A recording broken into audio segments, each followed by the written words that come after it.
So Betty here has the bumblefoot. We bought her with some bumblefoot, and the gal that we had purchased her from had doctored her up, and we just checked a few days ago and found that she still has some remnants of it. So what we're doing is we've got her in a Epsom salt bath, and we're just letting her feet sit in there, and I think she's kind of enjoying it. She's kind of putting all her weight into my hands. I think it's more like a spa day for her. And the reason we do that is to help break up or loosen up the bumblefoot. And once we're all done, then we'll get her out of her spa, and Jen is going to do a little operating on her and see if we can't get her all fixed up.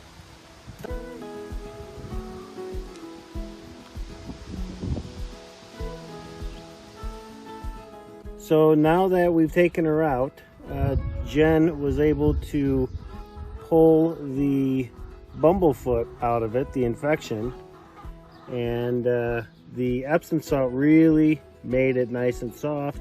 It wasn't too bad.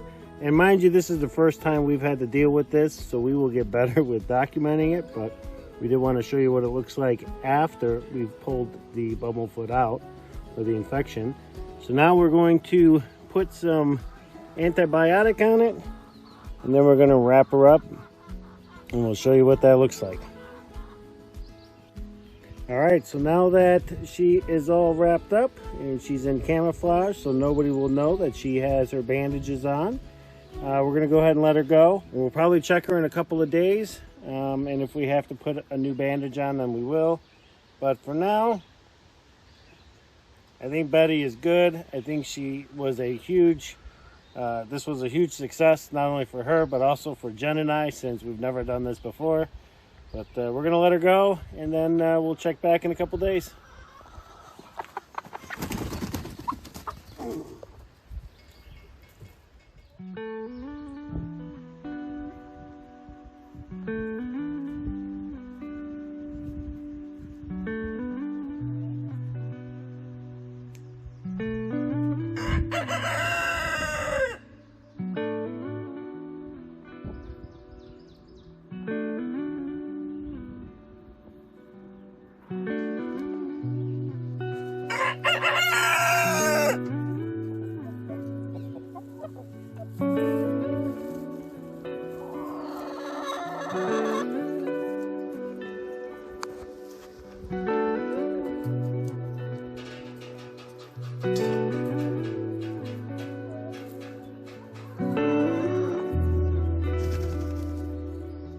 So this girl right here is Babs, and we broke her. So there's a lot of information online when a hen gets broody on how to break them, and Miss Babs went broody, and we are not ready for little ones, and so we had to break her. The problem was that we had no idea what we were doing. And even though we did watch a ton of videos and read a bunch of information on how to break a hen, or how to break a broody hen, none of it seemed to work. Well, at least none of it worked by itself. We ended up having a combination of a bunch of different things that we had to do to break her from being broody. We are in the coop at the moment. And I want to show you, I'm going to check in here first for any eggs, and I don't see any eggs, so that's kind of cool. So we had to do a few different things to help break her.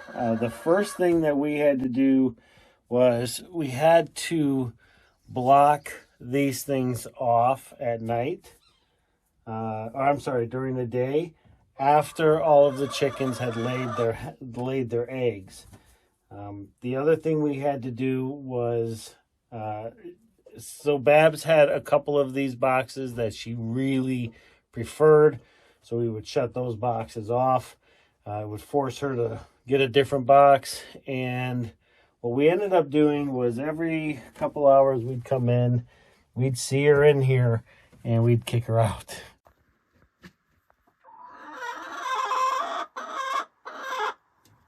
And trying to kick her out of these boxes was not an easy task. What we ended up doing, and I think this just comes with time, I took the sweatshirt and we would throw the sweatshirt over her while she was in the box, and then we would grab her, pick her up, and carry her outside and put her out in the run. Now, the unfortunate part about that is that as soon as we put her out here, she would just plop down and be broody right where we laid her. And then 10 minutes or so later, she'd get up, she'd go right back into the coop looking for her favorite box, where she would then sit down, get all poofy, and just sit there. So this was a constant battle with her. And it took about a week to finally get her broken. But between blocking off the nesting boxes, and then also removing her, all of those things helped break her. Now, we have heard horror stories of some broody hens, not drinking, not eating, and in some really bad cases, almost dying because of malnutrition. But thankfully with ours, she would eat and she did drink. When we got her out of the nesting box, she would just do it. She wouldn't be happy about it, let's just say, but she would end up doing it. So I think for us, this was a big learning experience because we had never dealt with this before. I think, there's a lot of ways you can do this.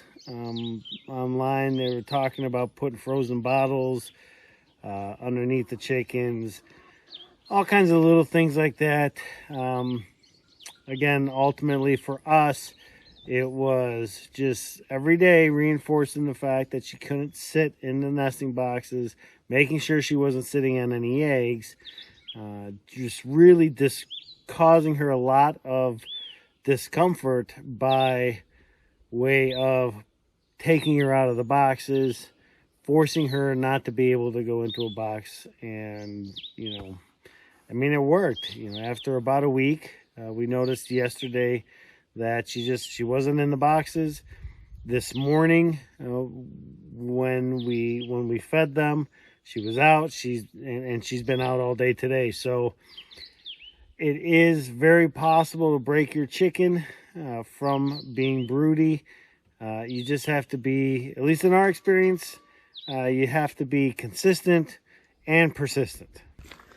Now Rex here, he was not very happy with us kicking his girl out, but ultimately I think, he just kind of took a back seat while we worked on Miss Babs. But she looks good now. She is out and about. She doesn't look so mean. She's not as aggressive or temperamental as she was.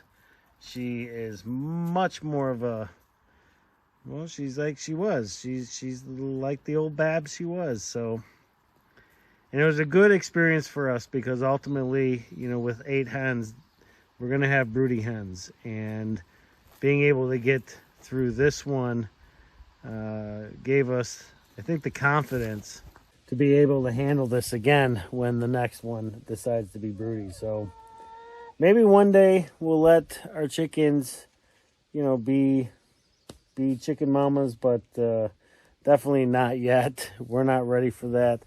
We don't have the space for it. We're not, so we can't have it. So, but ultimately we won, she lost, and we took a huge learning. We took a huge experience and turned it into a learning experience for us, which will only makes us better chicken parents. So an update on Miss Betty's bumblefoot. So far so good. We did take a look at it. It looks like it's healing up okay.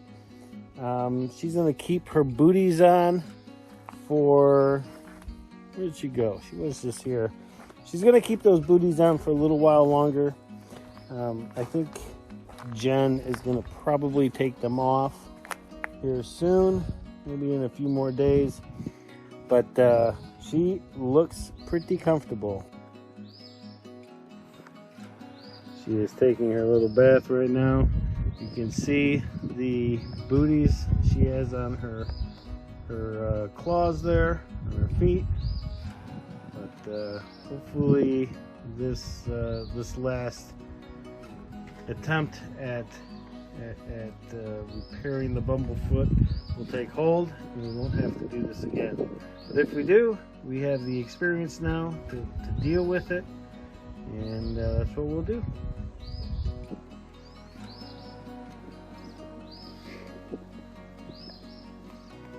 Hey, big girl. Hey, big girl. That's Shirley. She is such a sweetheart. All right, well, with that said, we are going to go back to taking some time off, not only from work, but also from our social media. We're still posting here and there, but we are taking a little bit of a break. We've got so much work going on, but it's Memorial Day weekend, and like many of you folks out there, we're just going to enjoy it. A little bit of barbecue, a little bit of beer, just kick back and, you know, just enjoy the next couple of days, and then get back after it next week. All right, folks, well, we hope that you learned something from this. We certainly did. And we, like I said earlier, we are much better prepared now to handle a broody hen, and hopefully when the next hen becomes broody, the techniques that we did in this scenario or in this situation will work for that one. And if it doesn't, that's okay. We'll just keep trying stuff. So until we can figure out how to do it with the next one. So anyways, hope you enjoyed it. If you liked the video, hit the like button, hit that subscribe button. We'll see you folks on the next video.